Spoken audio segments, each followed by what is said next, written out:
Sally knew that Dark Street was no place for the faint-hearted. This alley was something more than just a dark corner in the city. Here, among eerie shadows and flickering streetlights, something inexplicable and dreadful existed. Rumors whispered that two maniacs lurked in the shadows, waiting for their next victim. Sally was a sensible girl, but curiosity led her to explore this grim corner of the city. One evening, as her friends planned to meet in a cozy cafe, Sally decided to take a shortcut through Dark Street. Her fingers trembled slightly as she stepped into this ominous corridor. The old lanterns flickered, creating a dance of light and shadow that seemed alive. Sally's heart pounded louder, but she kept walking, trying to suppress her fear. Passing by an abandoned house, Sally felt as though someone was watching her. She stopped and glanced around, but no one was in sight. Perhaps her imagination was playing tricks on her, she thought, and quickened her pace. Yet, a rustle behind her made her freeze. She turned again and saw a movement in the window of the forsaken house. The glass was covered in dust and grime, but something glinted inside. Sally felt the urge to flee, but something held her in place. Her curiosity overpowered her fear, and she approached the house. Entering, she discovered an antique doll collection lined along the walls. The dolls were peculiar, their faces seeming to observe every move. Sally tried to step back, but something about them fascinated her. She reached out to touch one of the dolls, and as her fingers brushed its porcelain skin, she heard a faint whisper in the air. The whisper sent shivers down Sally's spine, and she recoiled from the doll, her heart racing. The room felt colder, and the eerie silence was only broken by the creaking of the old floorboards beneath her feet. She couldn't tell if the whisper had been a figment of her imagination or something more sinister. As she turned to leave, she noticed a faded, ornate mirror hanging on the opposite wall. The mirror seemed out of place in this decrepit room, its ornate frame untouched by the passage of time. Sally approached it cautiously, gazing at her own reflection. But as her eyes met those of her own reflection, something chilling occurred. Her reflection's eyes, usually brown, flickered to an unnatural shade of crimson for just a moment. A cold, malevolent smile curled on her reflection's lips before it returned to normal. Sally stumbled back in shock and confusion. It had to be a trick of the light or a product of her imagination, she thought, but her heart told her otherwise. Panic started to set in, and she made a hasty exit from the eerie house. Once outside, she realized that the sun had dipped below the horizon, casting Dark Street into even deeper shadow. She quickened her pace, but the unsettling feeling of being watched persisted. Shadows danced around her, and every rustle of leaves or distant footstep sent a jolt of fear through her. She clutched her phone, ready to call her friends, but a sudden realization struck her. She didn't even know where she was on Dark Street. Sally kept walking, trying to find her way back to the safety of well-lit streets. As she turned a corner, she came across a narrow alley with a faint, eerie glow at the end. It seemed like the only way out of this labyrinth of darkness. With trepidation, she entered the alley, feeling the oppressive weight of the shadows pressing down on her. The narrow alley stretched out before Sally, its walls closing in around her like the bars of a cage. The eerie glow at the end grew stronger, illuminating the path with an otherworldly light. With each step, the air grew colder, and an overwhelming sense of foreboding settled over her. As she approached the source of the glow, Sally noticed an old flickering street lamp casting an ethereal light on a decaying door. The door stood ajar, revealing a dimly lit corridor beyond. Despite every instinct screaming at her to turn back, curiosity got the better of Sally. She pushed the door open and stepped inside. The corridor was lined with faded wallpaper peeling off the walls. A soft, distant whisper echoed through the air, barely audible but sending chills down Sally's spine. Ignoring her fear, she ventured further into the building, the echo of her footsteps mingling with the haunting whispers. Eventually, she found herself in a dimly lit room adorned with tattered curtains and cobwebs. In the center of the room stood an antique, ornately carved mirror. Sally's reflection stared back at her, but there was something off about it. Her eyes were pools of darkness, devoid of any emotion. Suddenly, the whispers grew louder, filling the room like a cacophony of tormented souls. The mirror seemed to ripple, distorting Sally's reflection until it revealed a shadowy figure standing behind her. Terrified, she spun around, but there was no one there. "I know you're here," the voice whispered, sending icy tendrils down her spine. "You shouldn't have come." Sally's breath caught in her throat. "Who are you? What do you want?" A chilling laughter echoed through the room, and the temperature dropped dramatically. The figure in the mirror moved closer, its sinister grin widening. "We are the shadows that haunt this place. We hunger for the fear that lingers in your soul." Panicked, Sally tried to escape, but an invisible force held her in place. The room seemed to come alive with malevolent energy, suffocating her. She closed her eyes, hoping it was all a nightmare, but when she opened them, she was somewhere else entirely. Sally's surroundings had changed completely. She was no longer in the decrepit room with the haunting mirror. Instead, she found herself in a vast, desolate forest, where the trees loomed like ancient sentinels, their twisted branches reaching out like skeletal fingers. The air was thick with an eerie stillness, broken only by the distant howl of a lone wolf. Confusion and fear gripped Sally.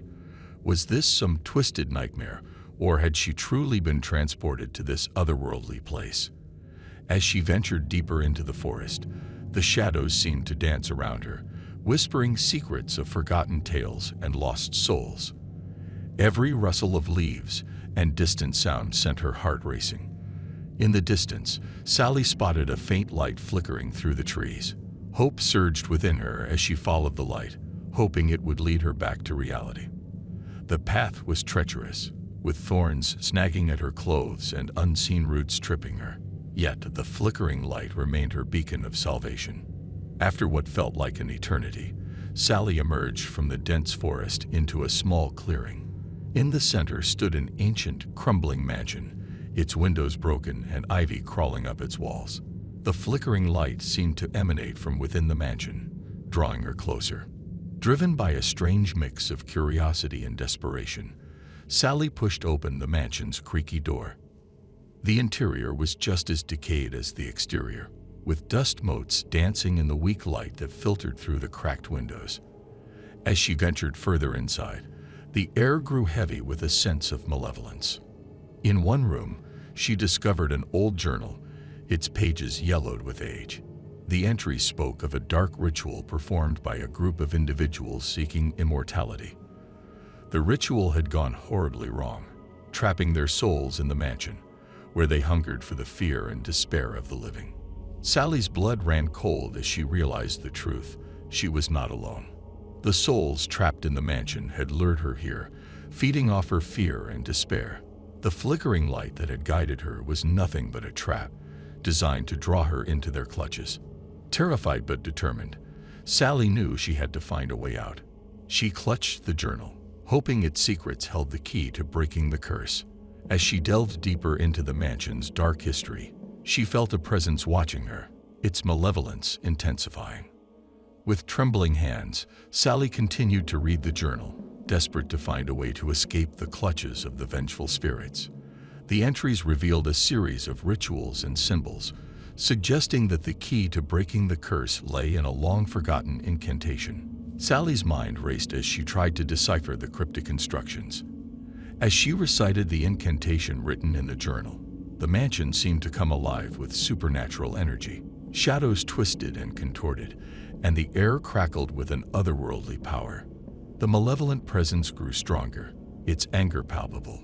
Sally's voice wavered, but she pressed on, hoping that the ritual would banish the spirits and free her from this nightmare. Suddenly, the room shook violently, and a deafening roar echoed through the mansion. The vengeful spirits screamed in agony as the incantation took effect. Sally felt a searing pain in her chest, as if the spirits were trying to claw their way out of her. She clutched the journal, her voice rising above the chaos as she completed the ritual.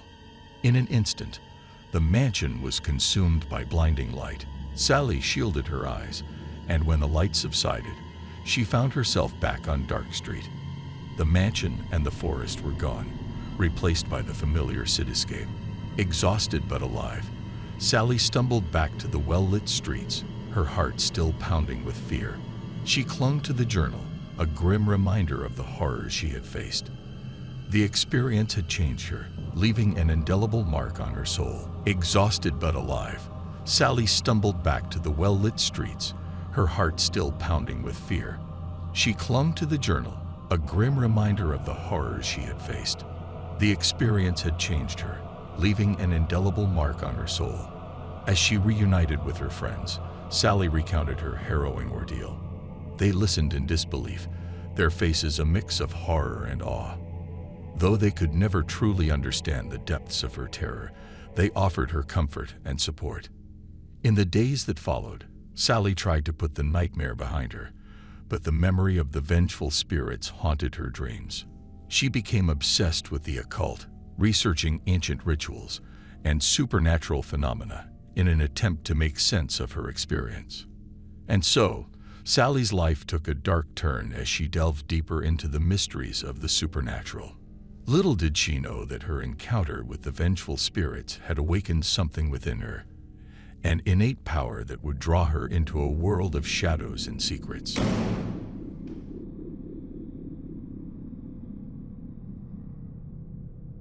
The Dark Street was a place cloaked in shadows and mystery. At night, it was illuminated only by the flickering streetlights, casting eerie shadows that hung in the air like departed souls. It was a place where children vanished, their cheerful voices silenced in the night, leaving behind only silence and dread. Robert was a young, determined man, always ready to unravel mysteries. His curiosity was boundless, and one day, he decided to investigate the disappearances of children on this ominous street. His eyes glinted with determination as he embarked on his journey, peering into the shadows, searching for answers. The first victim was a boy named Timmy. His parents never saw their son again after that dreadful night. Robert began his investigation from Timmy's home, where he discovered numerous strange clues. Upon thoroughly examining the boy's room, he found a cryptic message scrawled on the wall in blood. "They are here." Robert was astounded and decided to interrogate the neighbors about Timmy. Some claimed to have seen peculiar figures in black cloaks vanishing into the night. Others insisted they heard whispers and incomprehensible noises emanating from the abandoned house across the street. All of this only fueled Robert's determination to uncover the truth. He resolved to enter that house and explore it. As he stepped inside, he felt a suffocating atmosphere, as if the darkness itself was watching him. He had barely taken a few steps when he heard a faint whisper blending with the shadows. "You shouldn't have come here, Robert." The whisper sent shivers down his spine, but Robert wasn't one to back down. He continued his journey through the house, uncovering more mysteries and horrors with each step. In one room, he found an ancient diary that spoke of an ancient cult, which had used the house for unspeakable rituals. The diary hinted at a connection between the cult and the missing children, revealing a terrifying truth that sent chills down Robert's spine. The diary revealed a horrifying tale of the cult's obsession with immortality. They believed that sacrificing innocent souls, particularly those of children, would grant them eternal life. The entries described ghastly ceremonies, where shadows danced and whispered, and innocent laughter turned into cries of despair. As Robert delved deeper into the diary's pages, he realized that the cult's rituals were not just ancient history. They were a chilling reality, still occurring beneath the veil of darkness.